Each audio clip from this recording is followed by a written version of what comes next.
30,000 people. In the world of modern manufacturing, that number sounds impossible for a single location, but in Winston-Salem, it was just the baseline of existence.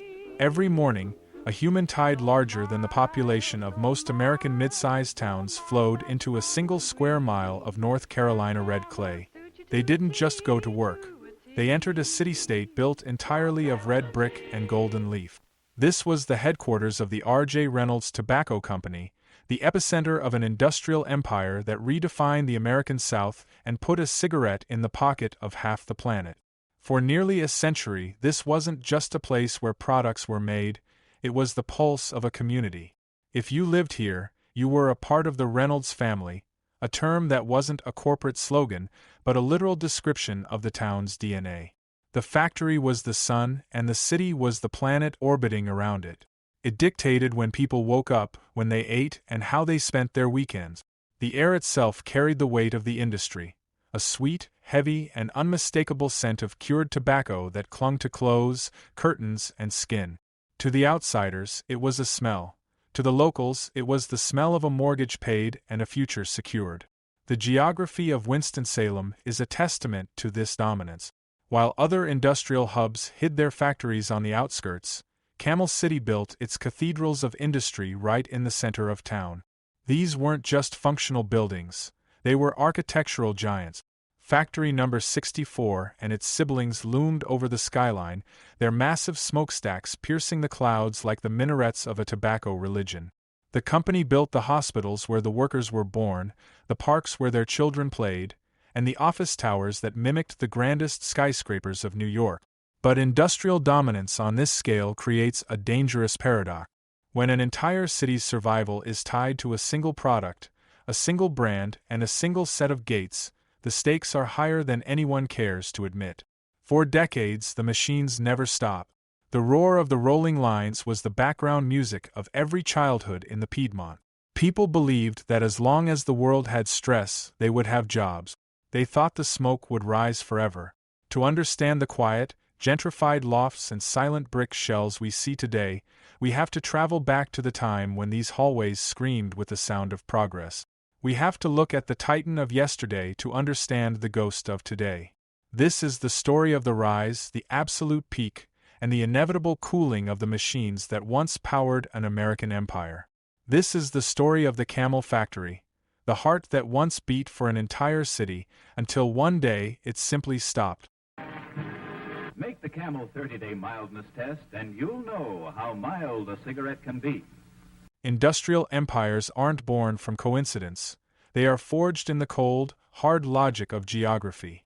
To understand why Winston-Salem became the tobacco capital of the world, you have to look at a strategic triangle of resources that existed nowhere else on Earth. It was a perfect storm of biology, logistics, and energy that turned a quiet southern town into a global powerhouse. First, we have to talk about the dirt. The North Carolina Piedmont is defined by its red clay soil.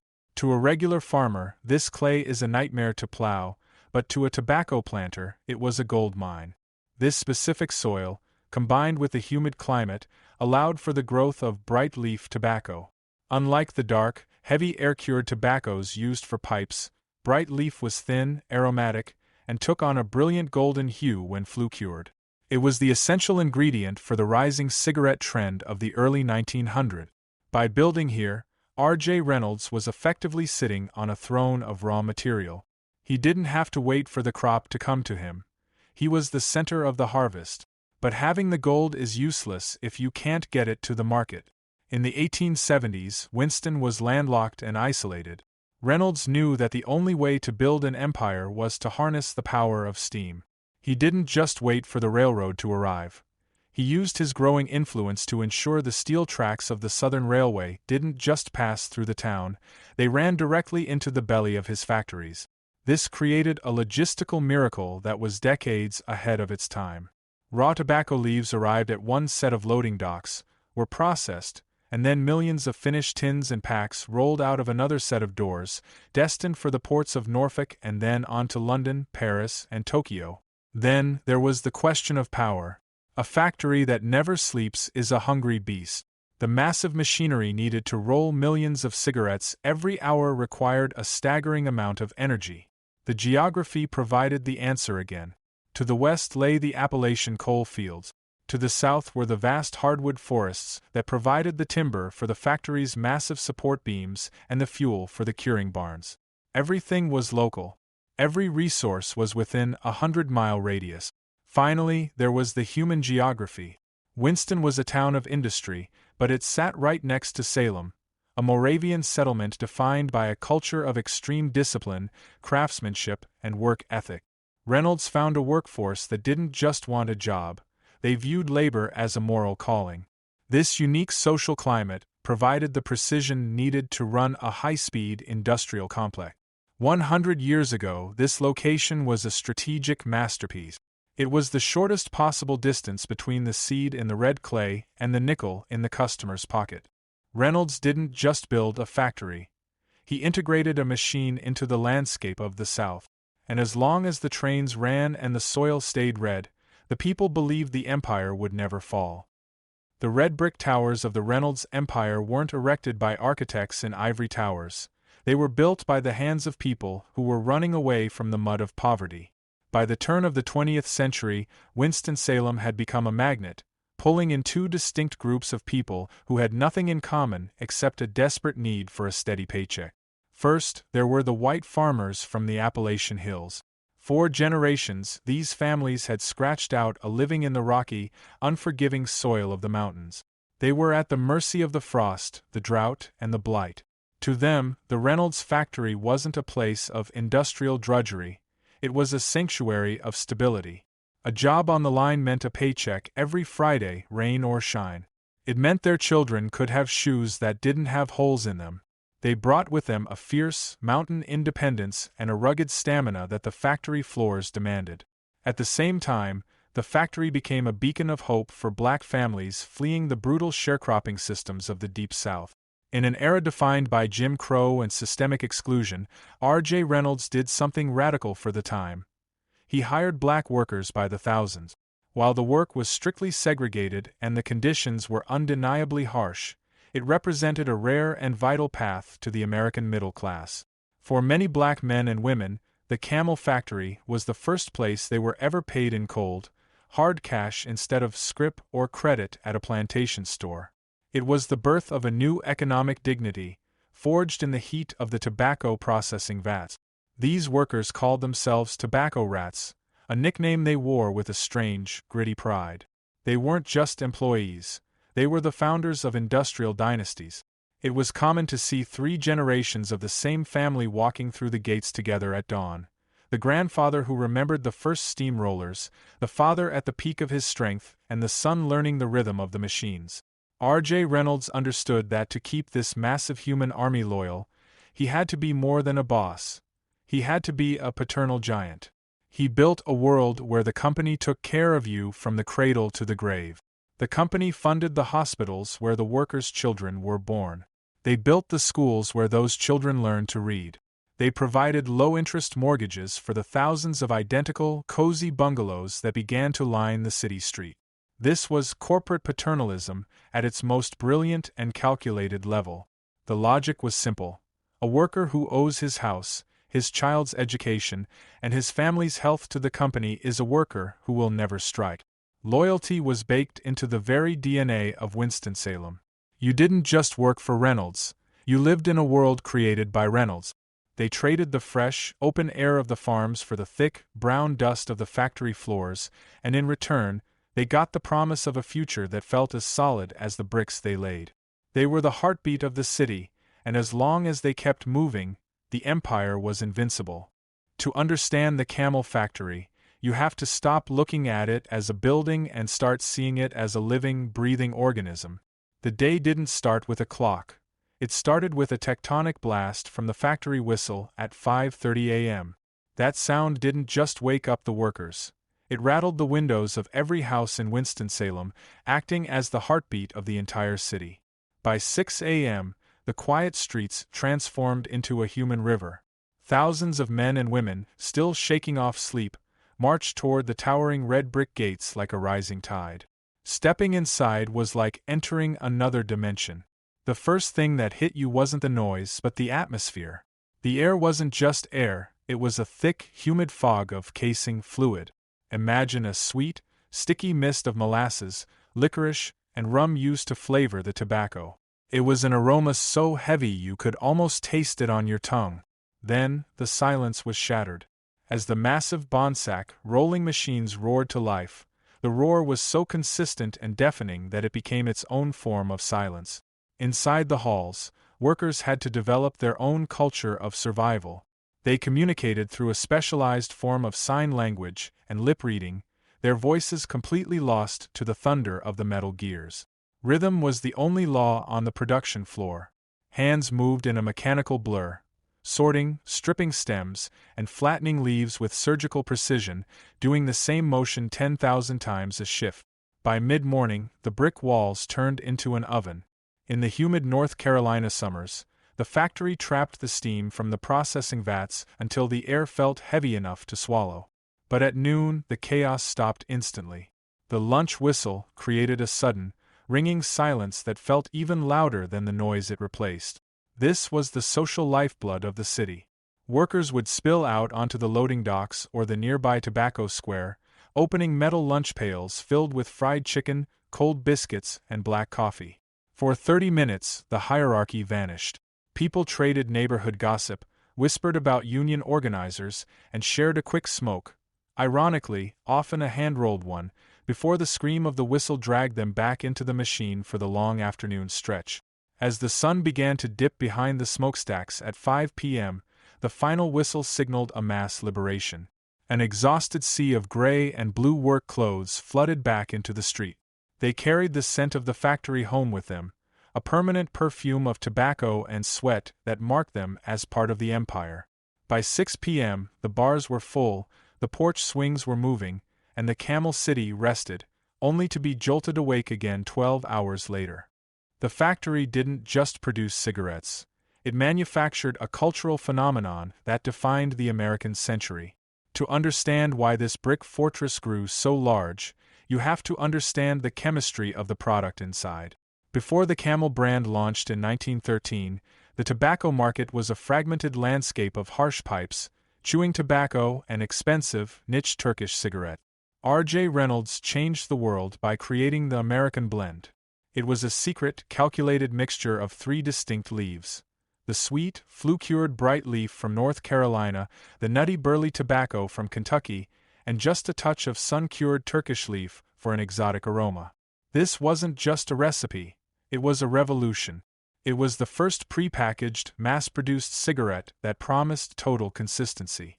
Whether you were a docker in New Orleans or a lawyer in Boston, a Camel tasted exactly the same every single time.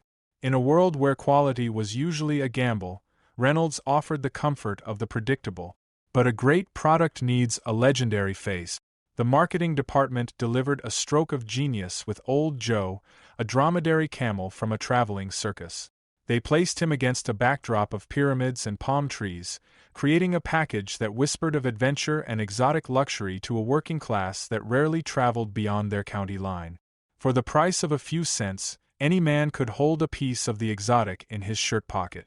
The real explosion, however, was fueled by gunpowder.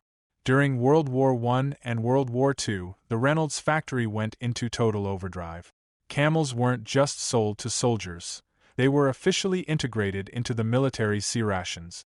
The government treated tobacco as a psychological necessity, a tool for morale in the mud of the trenches. An entire generation of young men was effectively on board to the Winston-Salem blend by the United States military. When these men returned home, they didn't just bring back medals. They brought back a lifelong habit and an unbreakable brand loyalty. By the 1950s, the factory was a juggernaut, churning out an incredible 100 million cigarettes every single day to meet a demand that seemed bottomless. The product was the perfect economic engine.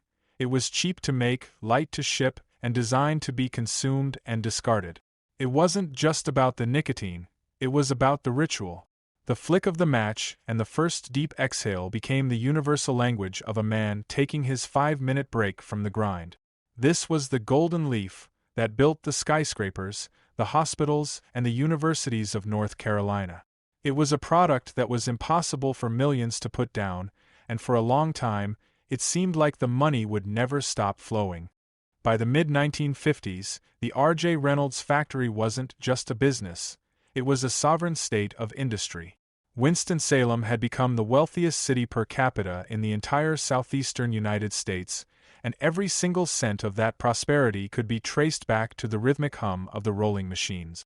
At its absolute peak, the factory complex was a city within a city, a massive red brick fortress that operated with its own police force, its own fire department, and a private power plant capable of lighting up a medium-sized nation.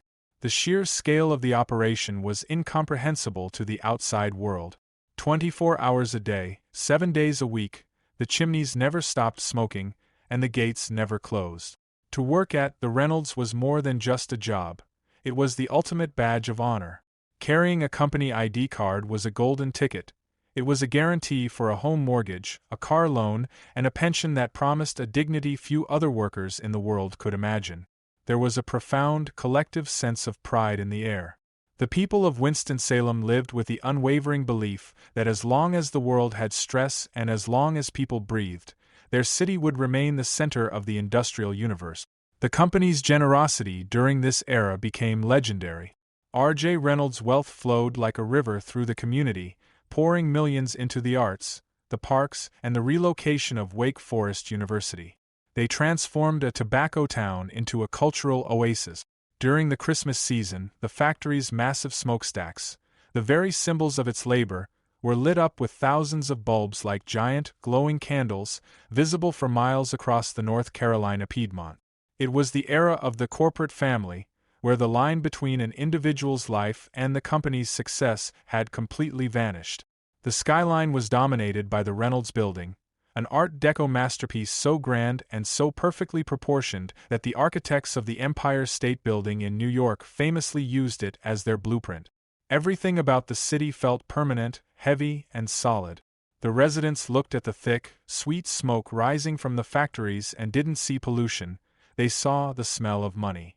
They believed the dividends would never stop flowing and that the machines would scream forever. In their eyes, the Camel Empire was a mountain that could never be moved. But in the long shadows cast by those great brick walls, the world outside was already beginning to change. For decades, the Camel Empire felt not just invincible, but inevitable. However, by the mid-1960s, the first cracks began to appear in the massive red brick facade of Winston-Salem. It wasn't a sudden collapse or a catastrophic failure.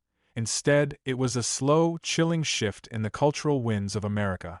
The first major blow landed in 1964, when the U.S. Surgeon General released a landmark report linking smoking to lung cancer. In an instant, the product that had built the city's hospitals and funded its universities was being labeled a national health crisis. Inside the factory, the mood shifted from proud expansion to a desperate, high-stakes defense. The company's first response was to innovate its way out of the headlines. They turned to automation with a vengeance. Massive, high-speed machines were installed, mechanical monsters that could roll cigarettes 10 times faster than the human hands they replaced. While the production numbers stayed high, the tobacco rats began to notice something unsettling. The factory floors were becoming louder, but the lunchrooms and locker rooms were becoming emptier. The machine was starting to digest the workforce that had once been its heart. Then came the legal siege. The 1971 ban on television and radio advertising stripped the Camel brand of its loudest and most charismatic voice. The giant was forced to go quiet, disappearing from the airwaves and retreating to billboards and magazines. Tax increases and new clean air regulations added a constant friction to an industry that had previously operated with total freedom. The people of Winston-Salem tried to shield themselves with denial. They dismissed the health reports as outside interference or junk science designed to destroy their southern way of life. But the reality was unavoidable. The social contract between the city and the leaf was being rewritten. The engine of the city was still running, but for the first time in a century, the smoke from the chimneys didn't look like prosperity anymore. It looked like a warning. The end of the Camel era didn't happen with a sudden explosion.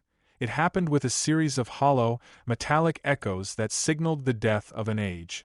By the late 1980s and early 90s, the writing wasn't just on the wall, it was etched into the very skyline of Winston-Salem.